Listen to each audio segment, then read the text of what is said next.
Broadcasting live from the Business RadioX studios in Atlanta, Georgia, it's time for Atlanta Business Radio. Brought to you by OnPay, Atlanta's new standard in payroll. Now, here's your host. Lee Cantor here, another episode of Atlanta Business Radio, and this is going to be a good one. But before we get started, it's important to recognize our sponsor, OnPay. Without them, we couldn't be sharing these important stories. Today on Atlanta Business Radio, we have Maurice Contreras with Volcanica Coffee. Welcome, Maurice. Good afternoon. How are you? I am doing great. Before we get too far into things, tell us about Volcanica Coffee. How are you serving folks? Great. So we are a specialty coffee roaster. We're based right outside of Atlanta. We carry over 150 coffees, and primarily we're a direct-to-consumer business, B2C, and we ship all over the world, and we carry 150 coffees. Big focus on specialty coffees, especially of the premium varieties. We carry decaf flavored coffees, pea berry, estate coffees, and a lot of different exotic type of coffees. So what's your backstory? How'd you get involved in coffee? Yeah, so I have a marketing background.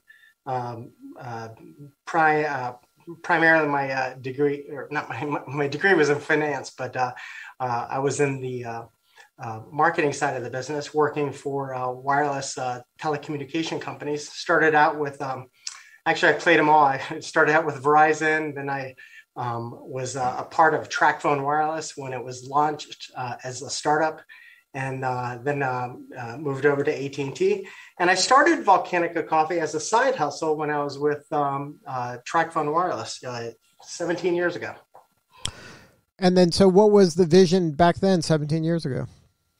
Yeah, so it was interesting. So I after realizing I had some marketing talents, I thought I would put them to use, just to my own benefit. And it actually started out somewhat like a little hobby, a little curiosity to say, hey, gee whiz, what if I started a brand? Where would it go? What could it be? And I'm from Costa Rica. And my kids were younger. We would go to Costa Rica almost every year. And on one of the trips, it was in 2004, we did some coffee tours, and, we're up and, just doing all different types of excursions. And, on the way back, I was sitting at the airport and I turned to my wife and I said, you know what, I think we could import some of this great tasting Costa Rican coffee and bring it to U.S. consumers. And I wrote out the business plan on the air flight back home, and just got started right, and just like that. So, so the vision was, I'm going to take some coffee from my homeland in Costa Rica and then put your own brand and your own jazz hands to your brand and just put it out there and to see if anybody bites. Yeah. Just, and it was kind of like a curiosity thing, but it was also kind of like hey, I always wanted to create, start my own business. My dad was a civil engineer, and he had his own business, and he always, suggested and recommended to me that, hey, Maurice, if you want to get ahead, you should start your own business. And he was right. And, so the thought was, as I started to develop the brand and flushing out the name and all that, then I came up with the name Volcanica Coffee. And that really was the vision of the coffees that we started with, and still mostly have, are coffees from the volcanic regions, because most coffees come from that temperate zone where volcanoes tend to be, and and they also happen to be the best tasting coffees because they're high up in the mountains. They're fed by the cool breezes and the clouds up in the air, and just really produce great tasting coffee. So now, so it started out with one kind of flavor, one brand of Volcanica, and then it's evolved into hundreds now of different kind of choices when it comes to coffee? Yeah. So So we started out with 150, we started out with 4 coffees, right out of the gate. 2 of them were from Costa Rica, and then we're importing Jamaica Blue Mountain coffee and also Kona coffee. The focus was just on the best coffees or what was, thought and believed to be the best tasting coffees in the world. And that's how we started out. And now we have 150 different coffees. And then, so now at some point it becomes, are you doing roasting or are you just kind of reselling and you're kind of an e-commerce site for coffee? Yeah, so that's a great question. So originally it was really bootstrapping. It was importing roasted coffee from coffee roasters in the location. I was Costa Rica, Jamaica, and Kona.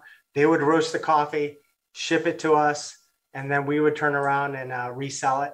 So we did that for a couple of years. And then after we started getting some traction, the business was being run out of our garage, and it actually got too big for us. And then we moved to a co-packer, and they allowed us to broaden our selections. And after several years, then we decided just to bring all the production in-house, because we also wanted to improve the quality, and just control the whole customer experience. And so now we have a 12,500 square foot roasting facility here outside of Atlanta. So now you're roasting and then you're repackaging it into a variety of different brands that are all part of kind of the Volcanica family? Well, it's actually one brand. It's Volcanica Coffee, but we have different varieties of coffee. So for example, we have a large selection of coffees from Latin America, Indonesia, and Africa, as an example. And then, so this is direct to consumer, so that anybody anywhere can order whatever they want from you? That's right. Yeah, it's on our website, and we also have a fairly decent presence on Amazon. And then are you also can shops order and then sell it as retail? Yeah. So we do have a growing wholesale base of coffee shops, bakery shops, and different other wholesalers. And we also have a pretty good international business as well. So now it's expanded quite a bit, and recently you were named to the Inc. 5000? That's right, yeah. 2 weeks ago, the Inc. 5000 list came out, and we were number 514 of one of the fastest growing private companies in the United States. So that must be a dream come true for you and your family. Yeah, it was a surprise, but it was a goal that we set out 3 years ago. Actually, once I realized what the Inc. 5000 list was and how to get on it, and that actually was a goal that I set back in July 3 years ago for us to do that. And sure enough, we did it. Yeah, we're really tickled over it, and just doing a lot of high fives. We had a big celebration with our team. And your team is your family, plus now you have, you're growing and have more employees, right? It's no longer out of the garage. You got this big warehouse, big roasting area. Yeah, that's right. So for the longest time, it was just me. Then I started, I hired some virtual employees that were handling different aspects of marketing for us. And then my son came to, my son was very talented in marketing, and he came aboard. He was kind of like my first official employee. And he along with my wife kind of talked me into, hey, Dad, we could, bring our roasting operations in-house and be more profitable and control our quality. And sure enough, that's what we ended up doing. So then soon after, my wife came aboard, and she's our vice president in charge of fulfillment. And my daughter is also now with us, and she's our director of operations. We also are calling her our coffee connoisseur. So now, as the business kind of expands and grows, and the growth is real, do you have any advice for folks who are about to take on a venture like yours, it started as a side hustle. It was, you kind of dipped your toe in the water, but at some point you decided to kind of lean into it and really invest time, energy, and resources to see how far it could go. And you picked a crowded area. Obviously, there's a lot of people in that space, but that didn't stop you. Fear didn't stop you from going boldly forward. But do you have any advice for folks out there who are kind of doing the same thing, dabbling with a side hustle that has some promise?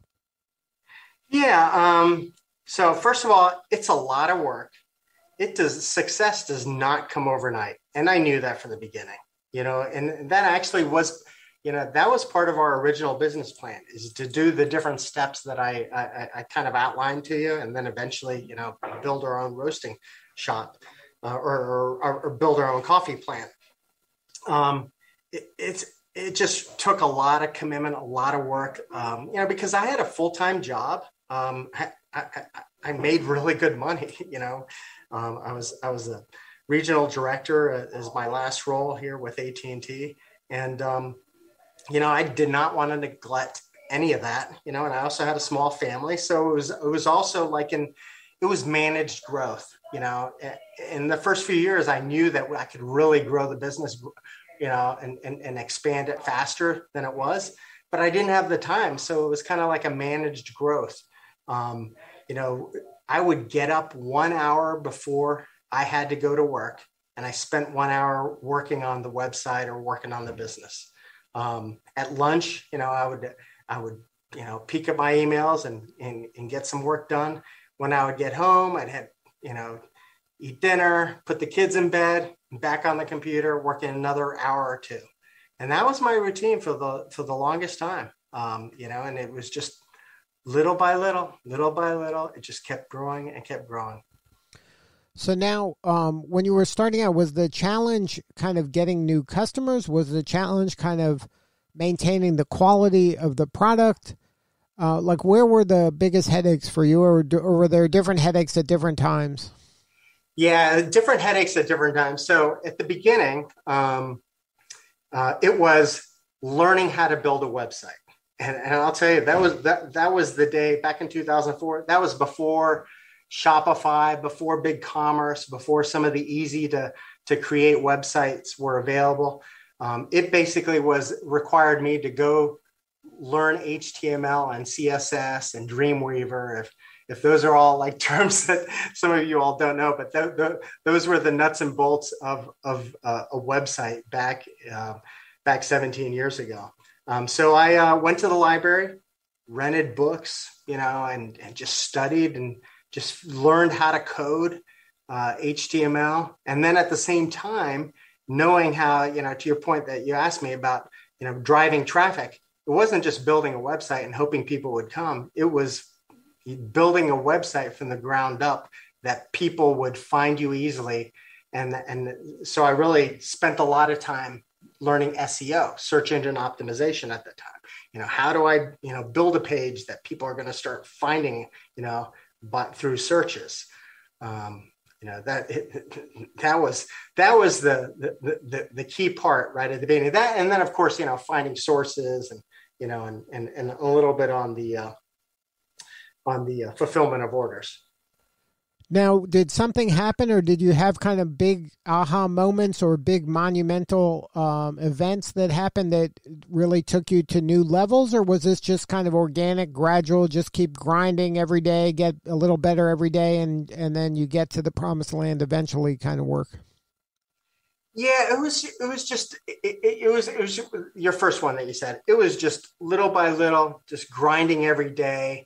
We had a couple little milestones, like for example, I was trying to do PR and promote that. And then all of a sudden Food and Wine magazine back in 2006, it was, had one of our coffees and wrote us up and, a little blurb in the magazine, but we got that was our first really big PR hit. And then, then we realized, hey, our coffee really is good. So says Food and Wine magazine, we must be doing something pretty good. Let's continue to expand on this.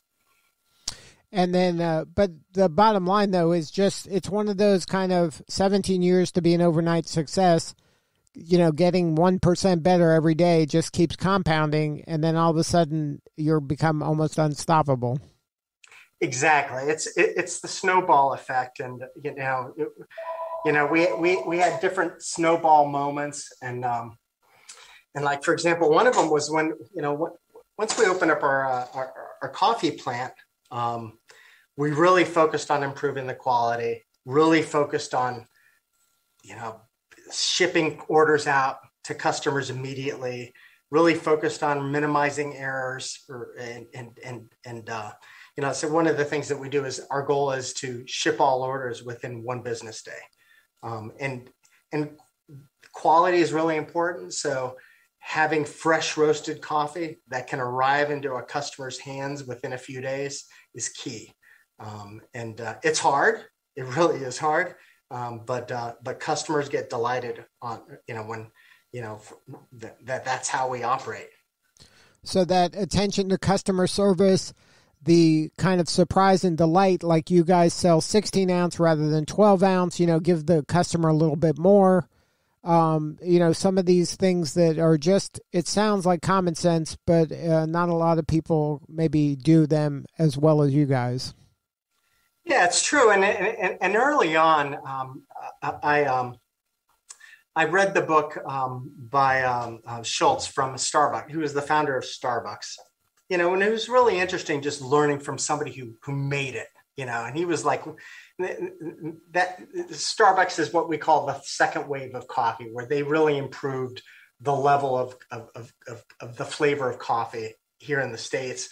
We are known as the third wave of coffee, which is more specialty. But from the book that I gathered, it was kind of amazing, is that for the longest time, Starbucks never advertised. It surprised the heck out of me. They only started advertising when they started into the grocery and they're promoting. But as far as their coffee shops, they didn't advertise at all back in those days. And it really was because they provided community, they provided really good coffee, they provided convenience. And that's why people came to them, not because they were spending, tens of millions of dollars on advertising.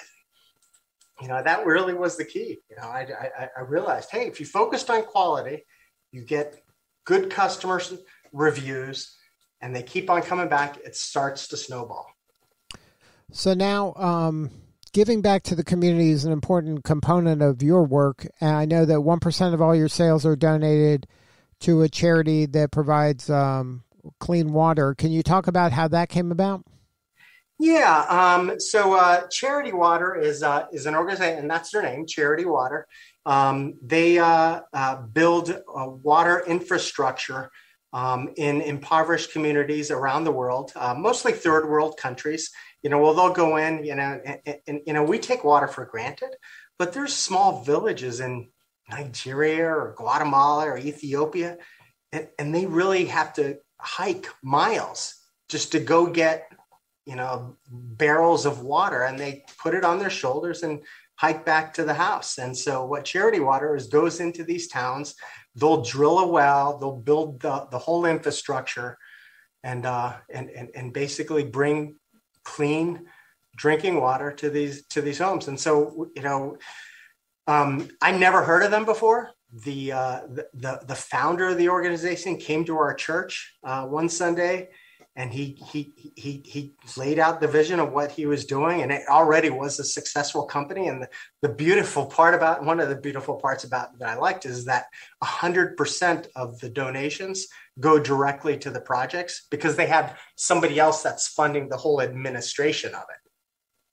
So, we just decided, what, we're going to give 1% of our sales from our website to this organization, and a lot of these, the other thing is that Charity Water happens to be in a lot of the countries where we import coffee from. So it made a lot of sense.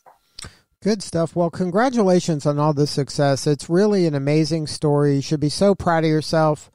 It just, congratulations. Thank you. Really appreciate it. It's been a fun ride, and we know we got a lot more to go as well. So if somebody wants to learn more, get a hold of your coffee, what's the website? Yeah, it's www.incosta, volcanicacoffee.com, and I'll spell it. It's VOLCANICA coffee.com. So Volcanica is just like the word volcanic, just add an A at the end of it. Volcanicacoffee.com. And then, of course, we're also on Amazon as well. So they can search Volcanica Coffee on Amazon as well? That's right. Yep. And then a lot of your coffee is, you can subscribe to it, right, and get it regularly shipped to you? Yeah, so we have a subscription program where when you subscribe, you get 10% off your coffees. And you can set it up as, whether you want to see it every week, every 4 weeks, every 6 weeks, how many coffees, size. And of course, we offer all different types of grind type. Most of our customers order whole bean, but we also offer, everything from espresso grind, drip grind, and it moves on. All right. Well, thanks again for sharing your story, and congratulations on all the success. You're doing such important work, and we appreciate you. Thank you. Thank you very much. I really appreciate the opportunity to speak with you. All right. This is Lee Cantor. We'll see y'all next time on Atlanta Business Radio.